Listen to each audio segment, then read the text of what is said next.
जिस्मानी अमराज परहेज़ से जाते हैं और रूहानी अमराज परहेज़गारी से।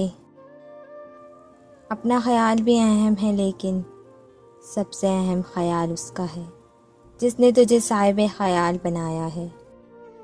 मोमिन की राहत किस में है? अगर गफालत हो गई हो तो सजदे में, अगर गुनाह हो गया हो तो तौबा में। इल्म वो नहीं जो आपने सीखा है, इल्म तो वो है जो आपके अमल व किरदार से ज़ाहिर हो। ज़माने का शिकवा ना करो, बल्कि ख़ुद को बदल लो, क्योंकि पाँव को गंदगी से बचाने का तरीका जूता पहनना है, ना कि सारे शहर में कालीन बिछाना। इंसान को उसकी बुराइयों समेत कबूल करने वाला ही उसका सच्चा दोस्त होता है, क्योंकि खूबियाँ तो दुश्मन की भी मुतासिर करती हैं। तुम पानी जैसे बनो जो अपना रास्ता खुद बना लेता है।